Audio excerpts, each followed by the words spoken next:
Earlier this year, California's Robert Garcia was sworn into the House of Representatives, during which he made a point of carefully choosing the items that would accompany him. Most politicians choose to be sworn in on religious texts that represent their faith, but Garcia chose a different approach. Underneath the Constitution were 3 items: a picture of his late parents who passed due to COVID-19, his citizenship certificate that reminded him of his identity as an immigrant from Lima, Peru, an original issue of Superman 1. When asked why he specifically chose Superman, the congressman discussed the connection he felt to the character and said that Superman represents truth and justice. An immigrant that was different, was raised by good people that welcomed them. Superman being an immigrant is no coincidence. Jerry Siegel and Joe Shuster, his creators, were both the sons of Jewish immigrants. When their parents saw white supremacy continually growing across Europe, they made the difficult decision to leave for America, where they hoped things would be better. To better fit in, they changed their names and settled down in Cleveland. Unfortunately, the American dream didn't start off so dreamy.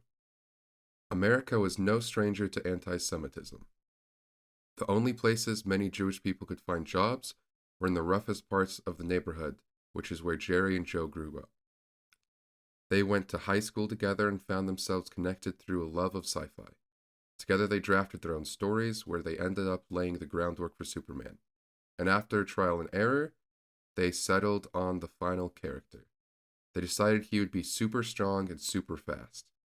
They decided to make him an alien from another planet. But this wasn't the evil kind of alien bent on world domination. This alien was an immigrant, a refugee like their parents. And as an alien, he didn't quite fit in, so he chose a new name and crafted a new appearance. Clark Kent was just an ordinary Joe, just like everyone else.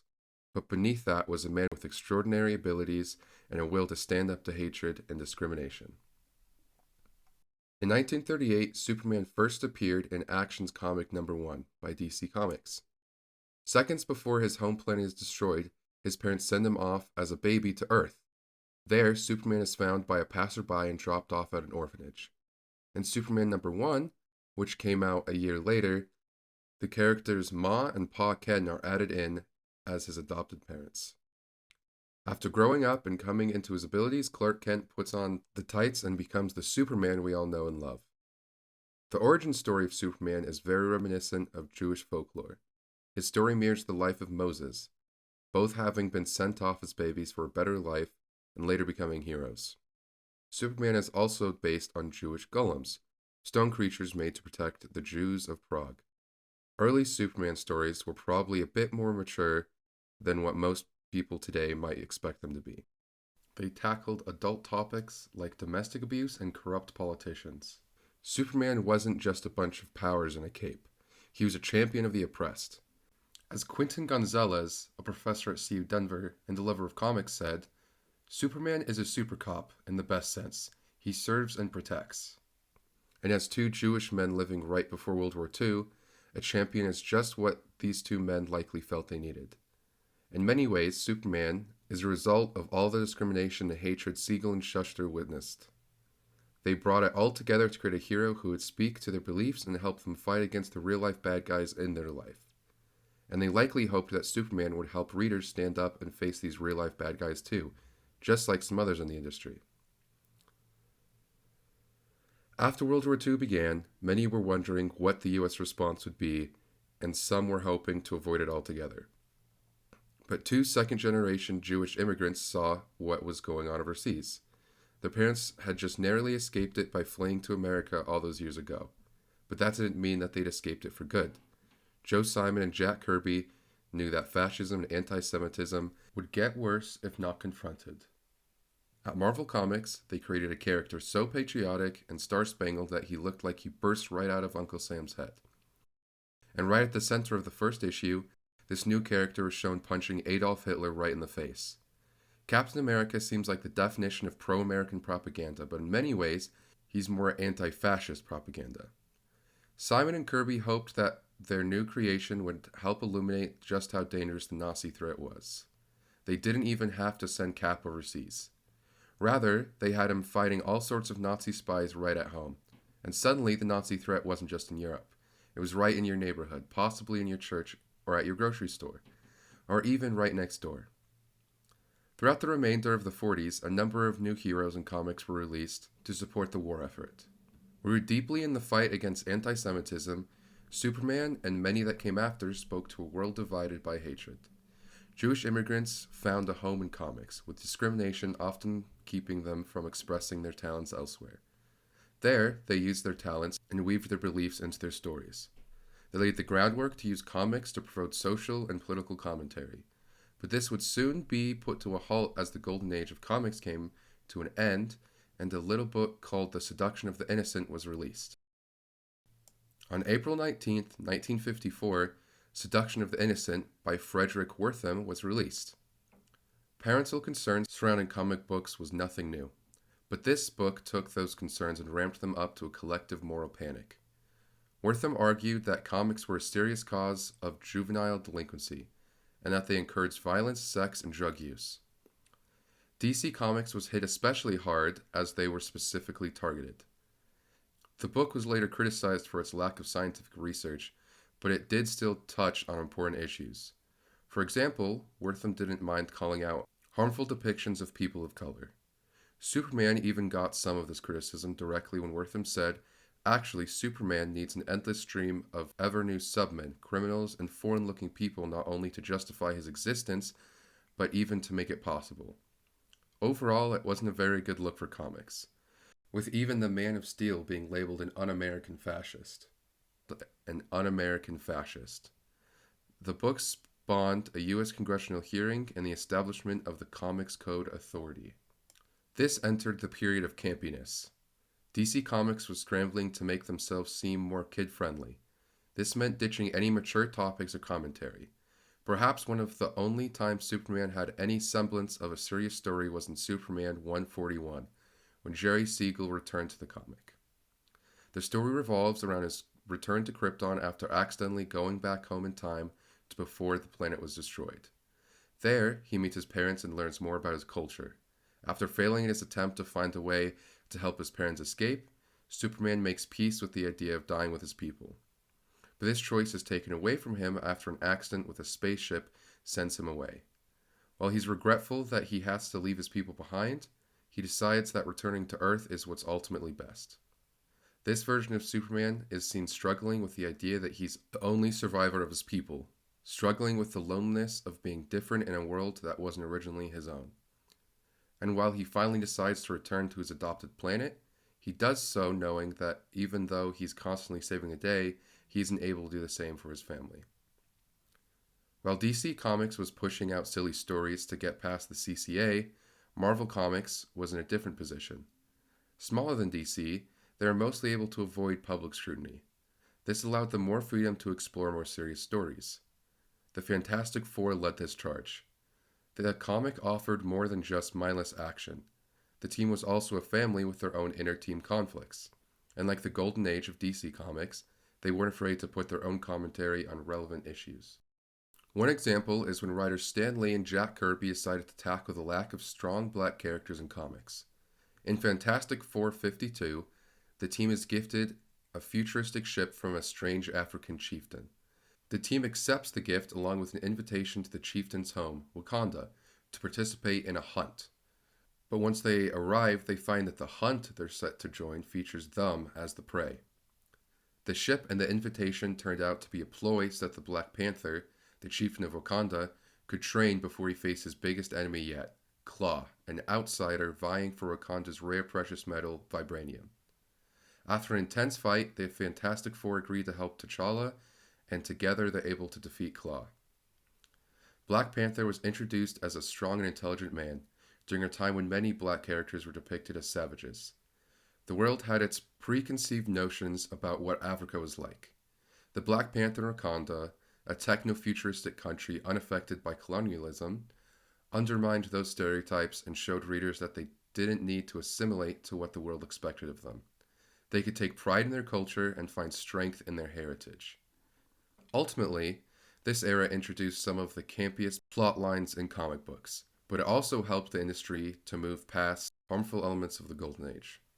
Marvel took the lead on this, helping to establish better depictions of minorities and tap into the harmful stereotypes of other cultures. And as the Silver Age comes to a close and the Bronze Age hits its heyday, we see these sorts of commentaries return to the world of comics across the board.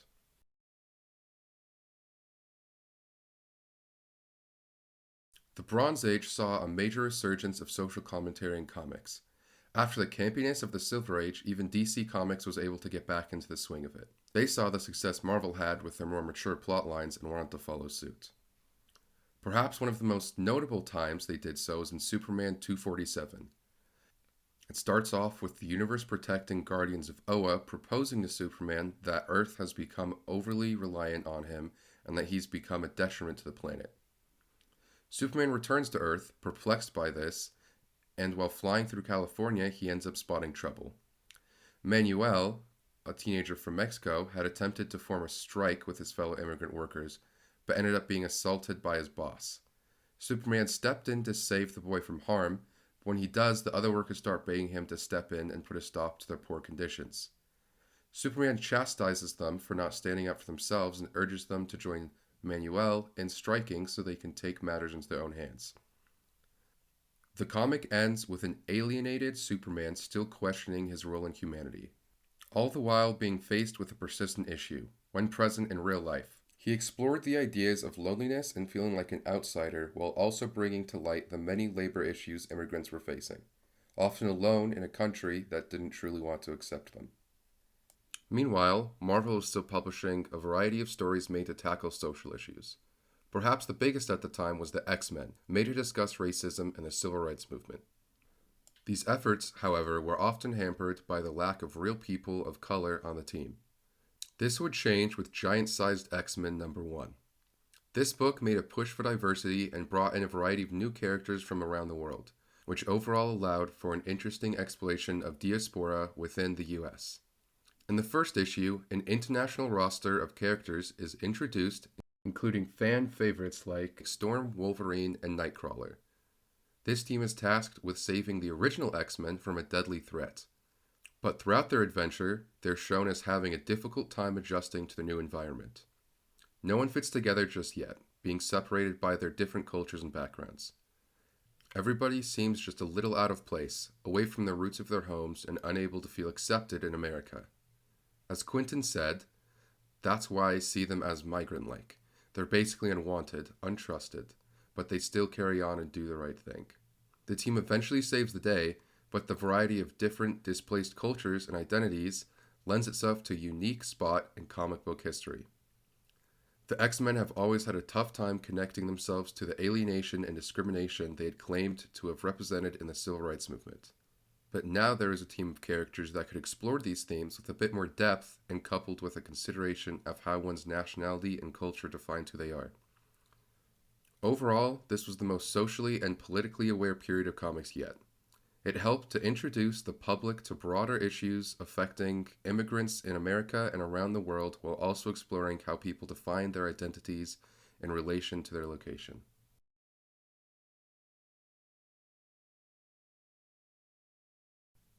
The Dark Ages saw a much more grounded approach to comic books. Comic writers and artists had often pushed to make more adult content, but big publishers always placed limits on how far they could go. But by the 80s, readers too were wanting more and were also pushing for comics to be seen as a higher art form. So with reader support, writers moved to make comics more relatable, with many drawings on their own experience and beliefs to do so. When John Byrne took on Superman in 1986, he did so by extracting from his own experiences. Being an immigrant from the UK, he often got annoyed with the immigrants not being grateful that they lived in America. So when Byrne took on Superman, he did it with one major change in mind. He introduced the idea of Kryptonian gestational pods, in essence a womb that all Kryptonians are born from. Superman had yet to be born from this pod by the time Krypton was destroyed. He was only born when he arrived on Earth, still in his pod, allowing him to be a natural American citizen. In addition, Superman rejects his Kryptonian history after learning about it, embodying patriotism instead. While the sentiment behind this might have been to make Superman more American for American readers, it really only served in taking the character away from the reason Siegel and Shuster created him in the first place. But, while Superman was being distanced from his Jewish roots, one writer was leaning into his own. Mouse has become one of the most critically acclaimed books in the comic book history. In it, Art Spiegelman interviews his father, originally from Poland, about his life and experiences during World War II. As Spiegelman attempts to relate to and understand his father through his account of the atrocities he'd faced, the book reflects on the generational trauma refugees are burdened with. With the much darker stories that this era was known for, immigrant writers like Art Spiegelman were given a chance to use the medium of comics to explore their trauma. However, this era also resurfaced some of the prejudice that immigrants were still faced with. Immigrants might have been ready to take center stage and voice their stories, but others were pushing for more American and patriotic takes. With adaptations abound, nostalgia has been at an all-time high as the world's reflected on a now 85-year-old industry. Recent comics have explored both the good and bad aspects of the past. It's allowed for an analysis of how the industry can continue to improve, as well as how it stumbled along the way. For Superman, perhaps the most notable book that's done this in the modern age is Superman Smashes the Klan by Gene Luen Yang. Yang retells a classic story, straight from the 1940s Superman radio show with a few twists. The story features a Chinese family, the Lees, moving into downtown Metropolis. Their move catches the attention of the Clan of the Fiery Cross. Meanwhile, Superman is struggling with his identity, scared of the unknown, alien part of him. As the Lees continue to face violence from the Clan, Superman steps in to help bring Metropolis together to stand beside them. When this story first appeared in the 1940s, it helped further reduce the KKK's numbers and solidify its identity as a hate group. Now, the story serves as a much more personal perspective on hate, with Yang, who's also an immigrant, putting his own personal struggles with prejudice and identity in the book. Superman himself is faced with his own reality as an immigrant, and as he comes to terms with his history, he's able to come into his full powers. Superman isn't the only character to explore these themes of identity, though. Ms. Marvel Volume 1 serves as a coming-of-age story from the perspective of a second-generation Pakistani immigrant. Not only is Kamala Khan learning more about herself during this pinnacle point in her life, but she's also conscious of the white-dominated landscape that she lives in.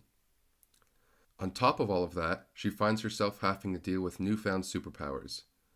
Throughout the comic, Kamala turns to the thoughts of her idol, Carol Danvers, aka Captain Marvel. She continually compares herself to Carol and dreams of being more like her. But at the end of the story, Kamala comes to terms with her own identity. She embraces who she is and the culture she's been brought up on. And while she still looks up to Captain Marvel as a mentor, she also learns that she's capable of forging her own identity.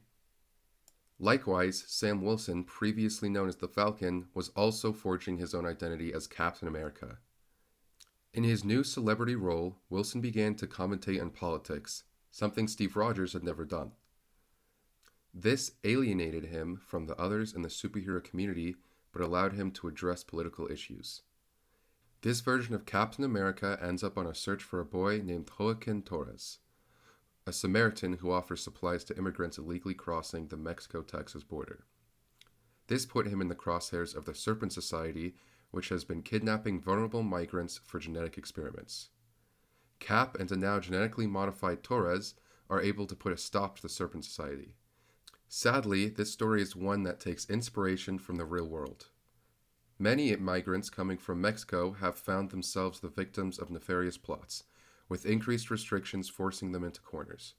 Like comics that have come before, this is a real-life issue being tackled, albeit in a manner that lends itself to a little more action.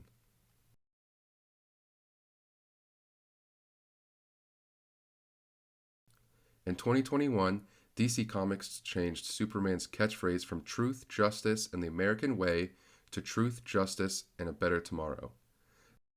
The company explained that they did this to better reflect the storylines that they were telling across DC and to honor Superman's incredible legacy of over 80 years of building a better world. As this age has looked back at the history of comics, it has found both areas to celebrate and areas to mend. The industry was built on the back of Jewish immigrants making a space for themselves and using their platform to advance social justice. At times it feels like the industry has forgotten this, or maybe consciously ignores it. But there's no doubt that the industry not only has space for immigrants, but that they have a home there. Comics are a place where all people of all cultures can be celebrated as heroes. There's still a long way to go, but there's certainly a lot of hope for a better tomorrow.